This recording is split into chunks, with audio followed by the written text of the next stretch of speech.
The parts of yourself you hate don't disappear, they just learn to hide. Maybe you've noticed yourself overreacting to certain people, feeling unexpectedly angry, jealous, resentful, or afraid. You tell yourself, that's not who I am. So you push those feelings away, but somehow they keep resurfacing in your relationships, your habits, or the moments when you're under pressure. What if those emotions aren't your enemy? What if they're carrying information about a part of yourself that's been waiting to be understood? And once you stop fighting your shadow, you stop fighting yourself. But what actually is the shadow? These series of questions will hopefully reveal that. You can ask yourself or follow along with my responses and see what's uncovered within you. What misconceptions did I originally have about shadow work? When did I first realize there were parts of myself I was trying to hide? What emotions was I taught? What emotions was I taught were unacceptable? What parts of my personality did I learn to suppress to gain acceptance? If someone asked me who I shouldn't be, what qualities come to mind? Misconceptions about shadow work. It's from Carl Jung. I'm not sure if I had specific misconceptions. Maybe so much it was just I didn't have strong opinions on it. Just knowing that, oh, there's parts of ourselves that fade away or we no longer present or invest in. I guess just looking at those parts that have been not invested in. But then on my journey towards more creativity and expression, it became more revealing how these other parts that might have been repressed or suppressed could actually be fuel for creative expression, and having to learn them, bring them into the light, to understand them and integrate them can lead to a sense of freedom that I had not yet experienced. First realizing there's parts I was trying to hide or parts or emotions that I thought were unacceptable was anger or aggression. Very common in young males that it's bad to be angry. It's unacceptable to be angry. And those who did not display anger, but even at a young age displayed calmness, obedience, often seen as mature or easygoing, reasonable, but in another way it can be a form of self-suppression, with anger and aggression not being healthily channeled, which can often be through sports, healthy forms of competition. It becomes something to weed out of children. Another thing that comes to mind of qualities who I shouldn't be, I remember aspects of considering myself to be annoying, even being told I was annoying. Therefore, that planted in my brain, silence is golden, be seen, not heard. While being invisible and not drawing attention to yourself can be viewed as a sort of superpower in a way, it can also be very limiting towards feeling feeling like what you have to say is worth saying, that it holds value. Maybe it doesn't, maybe it will. But always that filter of, if I say this, am I being annoying? I feel like has suppressed a lot of different ways I could express myself in different moments, whether I would have learned that that was the wrong moment, or what I would have been, whether I would have learned or been reinforced in having the courage to do so. Additional questions that can be asked are: what emotions make you feel most uncomfortable to admit? What part of yourself do you hope no one ever sees? What do you spend the most energy pretending isn't there? And angles of exploration follow: shadow as rejected humanity, difference between repression and healthy self-control, and why denial isn't healing. So why do we create shadows? Who taught me that certain emotions or behaviors weren't acceptable? What experiences rewarded me for hiding parts of myself? Which parts of me became unsafe to express growing up? And what role did shame play? I do believe I answered that a few minutes ago, earlier in the video, but it can all originate from acceptance, knowing that we want to be accepted in our family, our friend group, by peers, by guardians, by teachers. Therefore, we often learn very quickly what the tribe does not deem to be cohesive. Either we're rewarded for certain behaviors or punished for others or ostracized, so we quickly identify and connect. Don't do that, don't say that, don't behave that way. Otherwise, you don't belong. But then there's that aspect, because Maslow's hierarchy of needs, basic needs, I don't have it right in front of me, something about acceptance or belonging, purpose and responsibility, and then self-actualization. Going through those stages, I feel, is essential to eventually get to the point of self-actualization, where you are no longer reliant on what the tribe, the community, the family requires of you or finds acceptable, because then you lean into who do you want to become despite not being accepted and not feeling the need to be accepted by others in some capacity. Other reflections that you can ponder in your time: when did you first learn that being yourself wasn't always safe? And which version of yourself are you still trying to protect? More exploration angles are childhood adaptation, social acceptance, trauma, family expectations, and identity formation. So how does the shadow reveal itself? What repeatedly triggers me? Which people bother me more than they objectively should? When have I projected my own fears onto someone else? What behaviors in others secretly make me jealous? What qualities do I criticize but secretly wish I possessed? Circling the aspect of being annoying, individuals who always have something to say, whether it's relevant or not, or just filling the silence, that always, I find myself wanting distance, as I do like silence. There's a lot of peace in silence, but another layer could be maybe I am disapproving of that aspect of somebody that I wish I could become. Somebody who is, they could be courageous to voice their opinions and thoughts without fear of judgment or repercussions, or they could be foolish. Who am I to judge?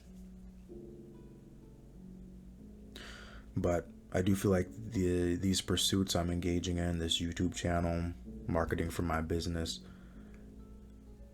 is a step of integrating that version of me who felt annoying, who felt like expressing or saying what they had on mind wasn't worth saying.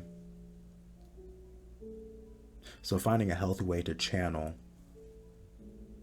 my voice and accepting that some people will appreciate it, other people will be repulsed and disapprove, and how I cannot please everybody, nor should I try. Additional questions that can be reflected on: what consistently gets under your skin?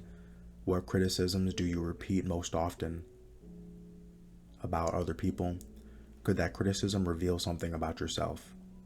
And additional angles of exploration include projection, emotional triggers, envy, judgment, and resentment. The next area is accepting without becoming. What does acceptance actually mean? Why doesn't accepting anger mean becoming an angry person? What instincts have I learned to redirect rather than suppress? How has self-compassion changed my ability to grow? Accepting to me feels like recognizing what's there, seeing it for what it is,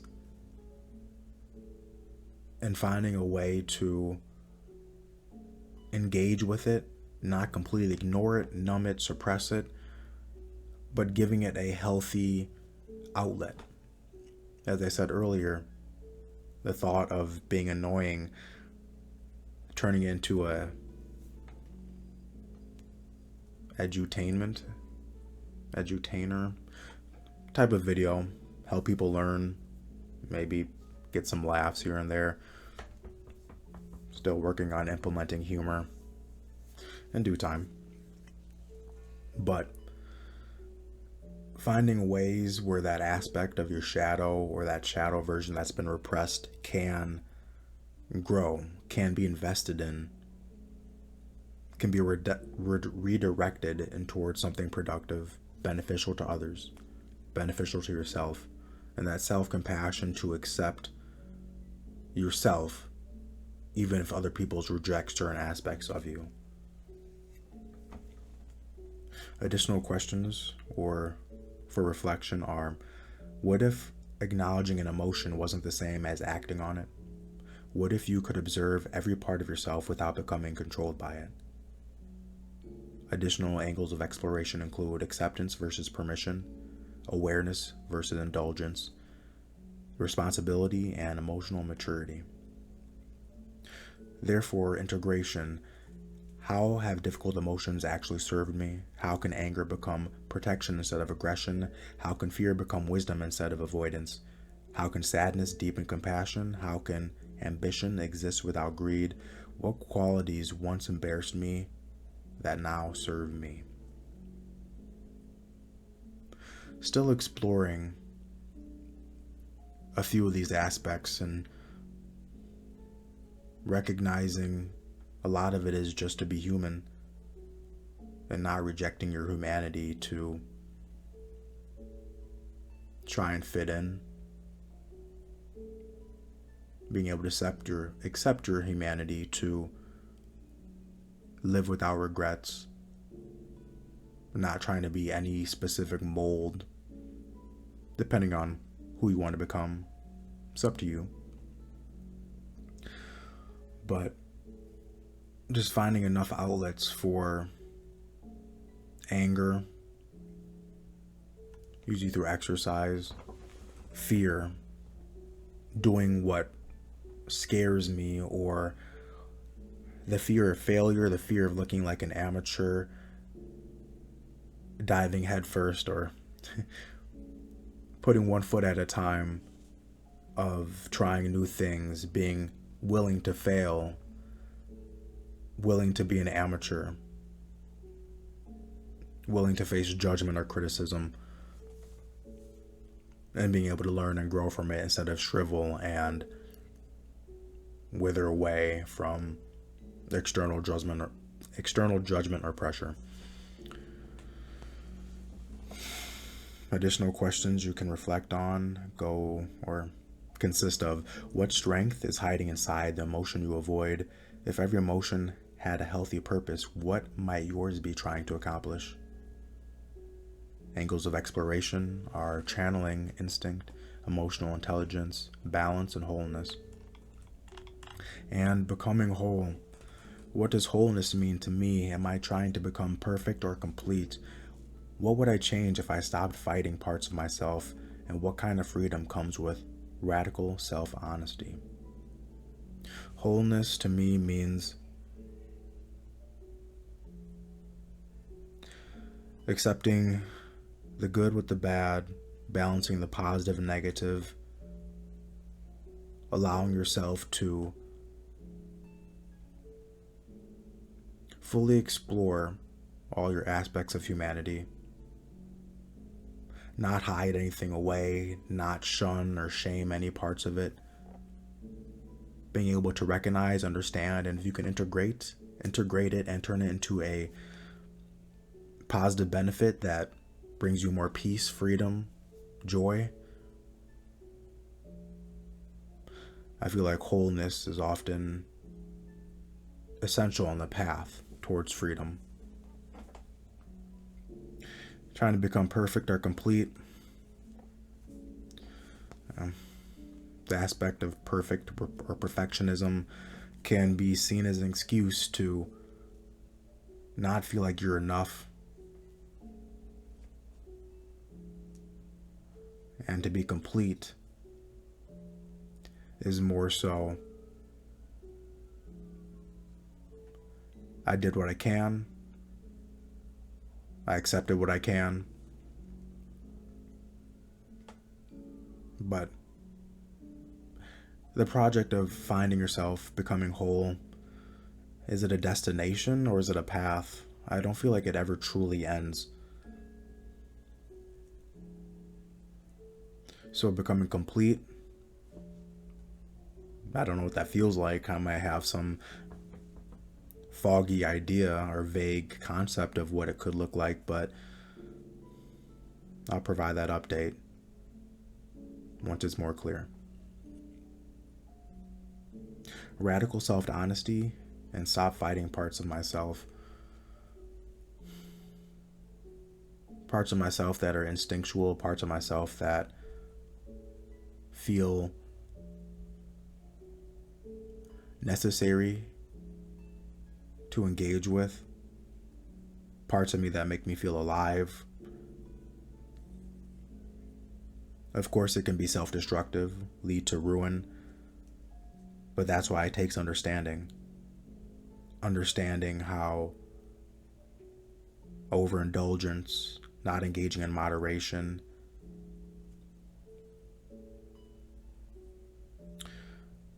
it can be detrimental. But it's also a process of trial and error, making mistakes, learning, and still not giving up because you want to grow and you feel like it is worth it to know yourself as much as you can. The more I'm able to know myself, the more I'm able to get closer to freedom.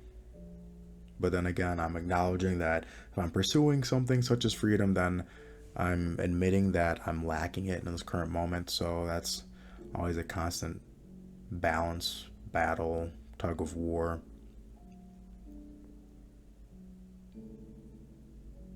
I wonder when my current state will feel like enough of freedom. Time will tell. Additional questions to reflect on are: what would happen if you spend less energy pretending?